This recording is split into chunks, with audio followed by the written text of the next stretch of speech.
الحمد للہ والصلاة والسلام علی رسول اللہ اما بعد. حضرات و خواتین، 7 خوش نصیب جو عرش کے سائے تلے ہوں گے قیامت والے دن، ان میں ایک امام عادل ہے. امام سے مراد خلیفہ، حاکم، بادشاہ اور حکمراں ہے. ایسا امام جو لوگوں کے درمیان حق کا فیصلہ کرتا ہے، اس کے لیے یہ سعادت ہے کہ اسے عرش کا سایہ نصیب ہوگا. عدل کسے کہتے ہیں؟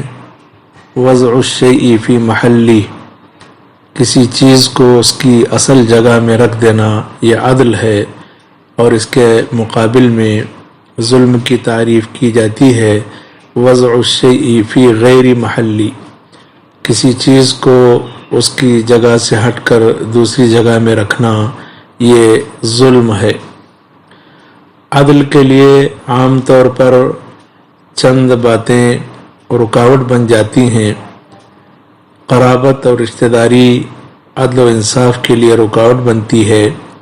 اسی طرح عداوت اور دشمنی عدل و انصاف کے لیے رکاوٹ بنتی ہے، اور خواہش نفس کی پیروی.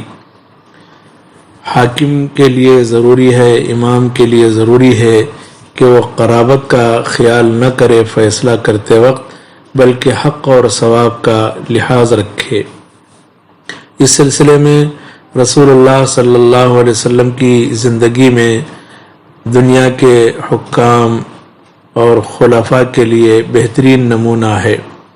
جبکہ رسول اللہ صلی اللہ علیہ وسلم کی خدمت میں ایک مقدمہ آیا. بنو مخزوم کی ایک عورت نے فتح مکہ کے موقع پر چوری کر لی، تو لوگوں کو فکر ہوئی کہ ایک بڑے خاندان اور قبیلے کی عورت ہے، کیا ہی اچھا ہو کہ اس کو سزا نہ دی جائے اور اس پر حدود قائم نہ کیے جائیں. لوگوں نے سوچا کہ اللہ کے رسول صلی اللہ علیہ وسلم کے پاس اسامہ ابن زید رضی اللہ تعالی عنہ کو سفارشی بنا کر بھیجا جائے. چنانچہ اسامہ بن زید رضی اللہ تعالی عنہ اللہ کے رسول صلی اللہ علیہ وسلم کے پاس آئے اور اس عورت کے تعلق سے سفارش کی کہ اس پر حدود جاری نہ کیے جائیں. چنانچہ آپ صلی اللہ علیہ وسلم نے ناراضگی کا اظہار فرمایا اور کہا، یا اسامہ اتشفع فی حد من حدود اللہ، اے اسامہ کیا آپ اللہ کے حدود میں سے ایک حد کے بارے میں سفارش کرنے آئے ہیں؟ اس کے بعد آپ صلی اللہ علیہ وسلم نے اس بات کی وضاحت کی کہ سابقہ لوگ اسی لیے تباہ اور برباد ہوئے کہ ان میں کوئی شریف اور اعلیٰ خاندان کا فرد چوری کرتا یا کوئی جرم کرتا تو اسے سزا نہ دی جاتی، اس کے مقابل میں کوئی غریب انسان اور نادار انسان کوئی جرم کرتا تو اسے سزا دی جاتی.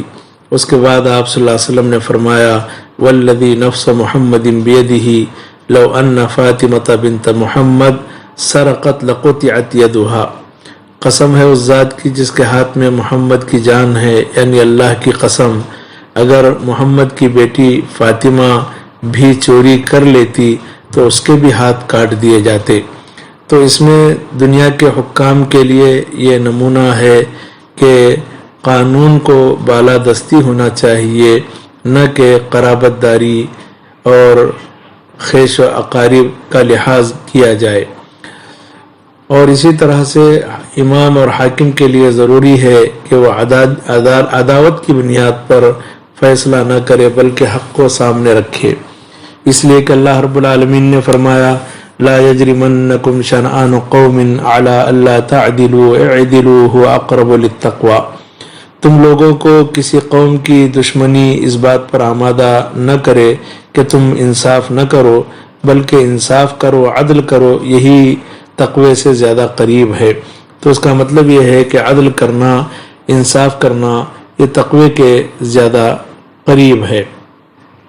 اسی طرح خواہش نفس کے تعلق سے اللہ رب العالمین نے داؤد علیہ السلام کو نصیحت فرمائی کہ وہ اپنے خواہش نفس کا لحاظ نہ رکھیں اور نہ ہی صاحب معاملہ کی خواہش کا خیال رکھیں بلکہ حق کا فیصلہ کریں۔ چنانچہ اللہ تعالیٰ نے فرمایا یا داؤد انا جعلناک خلیفۃ فی الارض فاحکم بین الناس بالحق ولا تتبع الہوی فیضلک عن سبیل اللہ۔ اے داؤد، بے شک ہم نے آپ کو زمین میں خلیفہ بنایا ہے تو آپ لوگوں کے درمیان حق اور انصاف کا فیصلہ کریں اور خواہش نفس کی پیروی نہ کریں۔ خواہش نفس آپ کو اللہ کے راستے سے بھٹکا دے گی، دور کر دے گی۔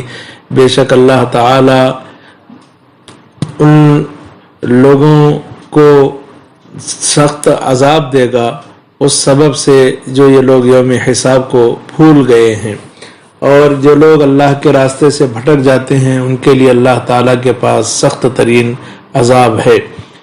اور اللہ رب العالمین نے عدل کو قائم کرنے کا حکم ہر ایک انسان کو دیا، چاہے وہ اجتماعی زندگی میں ہو چاہے انفرادی زندگی میں۔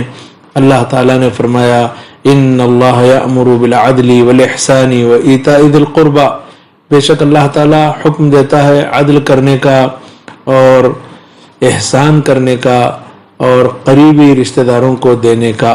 تو رب العالمین نے ہر فرد کو عدل کا حکم دیا ہے، تو گویا جو حکام عدل کرتے ہیں وہ اللہ کے حکم کی تابعداری کرتے ہیں۔ اسی طرح رب العالمین نے فرمایا ان اللہ یأمرکم ان تؤدوا الامانات الی اہلہا وَإِذَا حَكَمْتُمْ بَيْنَ النَّاسِ أَن تَحْكُمُوا بِالْعَدْلِ، بے شک اللہ تعالیٰ تمہیں حکم دیتا ہے کہ تم امانتیں امانت والوں تک پہنچا دو، اور جب لوگوں کے درمیان فیصلہ کرو تو عدل اور انصاف کا فیصلہ کرو۔ تو لہٰذا حکام کو چاہیے کہ وہ عدل و انصاف کا فیصلہ کریں، اور خوش نصیبی ہے ان لوگوں کے لیے جو عدل و انصاف کرتے ہیں۔